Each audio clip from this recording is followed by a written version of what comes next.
ہر کوئی دنیا سے جاتے ہوئے اولاد یاد کرتا ہے. میرے باپ اچانک اللہ نے موت دی، ہارٹ اٹیک ہوا، ٹھیک ٹھاک تھے، اچانک. تو ایک میری بہن لاہور تھی، ایک فیصل آباد.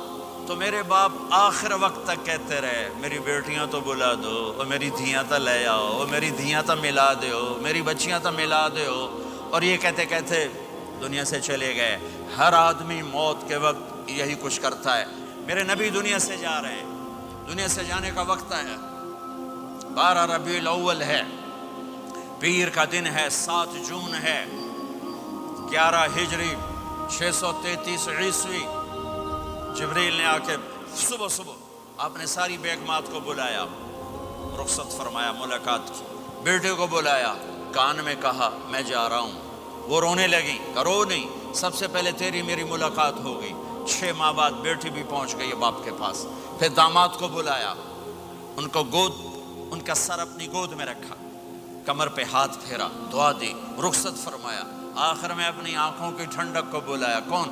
حسن اور حسین. کہ میری آنکھوں کی ٹھنڈک حسن اور حسین، میرے جنت کے پھول حسن اور حسین. یوں لیا اور ساتھ ہی آنسو ٹپ ٹپ ٹپ ٹپ ٹپ ٹپ. بیویوں کو جدا کیا، آنسو نہیں. بیٹی کو جدا کیا، آنسو نہیں. داماد کو جدا کیا، آنسو نہیں. جب بچوں کو جدا کرنے لگے تو یوں آنسو. ایک کو زہر میں تڑپتے دیکھا، ایک کا کٹا سر نیزے پہ چڑھتے دیکھا تو آنسو رک نہیں سکے. دعا نہیں کی، ہاتھ نہیں اٹھائے، اللہ کی تقدیر کے سپرد کر دیا. اولاد کو ذبح ہونے کے لیے تیار کر لیا کہ کل میری امت اولاد کے پیچھے جھوٹ نہ بولے، رشوت نہ لے، حرام کاروبار نہ چلائے، دھوکہ نہ دے، فراڈ نہ کرے. بچوں کو کہاں سے کھلائیں، بچوں کو کہاں سے پلائیں؟ کہ یہ میرا حسین کا سر کٹ کے نیزے پر چڑھا ہوا ہے. جب سب چلے گئے تو جبریل آ گئے. آپ نے فرمایا کیا ہوا؟ خاموش کھڑے تھے. کہ موت کا فرشتہ دروازے پر ہے، اندر آنے کی اجازت چاہتا ہے. اپنے نبی کا مقام دیکھو، موت بھی پوچھ کے آتی ہے. آپ نے کہا آ جائے. آپ کی اجازت پر ملک الموت اندر آئے. اسرائیل کا السلام علیکہ یا رسول اللہ. کہنے لگا آپ پہلی ہستی ہیں، میں سلام کر رہا ہوں، میں نے کبھی کسی کو سلام نہیں کیا. کہنے لگا آپ پہلی ہستی ہیں، اللہ نے فرمایا تھا پوچھ کے اندر جانا، بن پوچھے نہ جانا.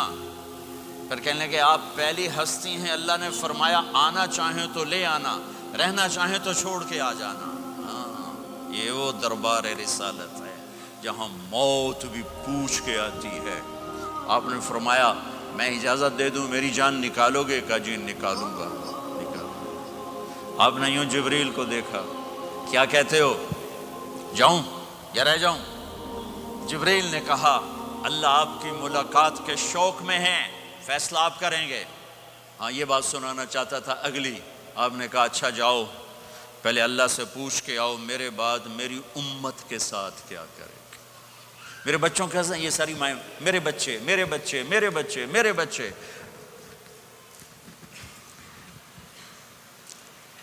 میرے نبی کو تو پتا تھا کہ یہ تڑپ تڑپ کے ایک زہر میں جائے گا اور ایک کا سر کٹ کے نیزے پہ چڑھے گا. کیوں نہیں ان کے لیے ہاتھ اٹھائے؟ ہمارے لیے کیوں روئے کہ جاؤ اللہ سے پوچھ کے آؤ میرے بعد میری امت کے ساتھ کیا کرے گا، میں پھر جواب دوں گا.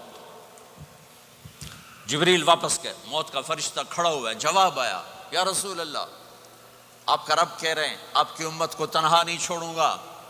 مجھے میرے رب کی قسم جو سن رہا ہے جس نے ہمیں یہاں جمع کیا ہے، سنو میری بات غور سے. اگر میرے نبی یہ سوال نہ اٹھاتے تو آج میں اور آپ بھی بندر خنزیر میں بدل چکے ہوتے. میری اور رب کی کوئی رشتہ داری نہیں ہے.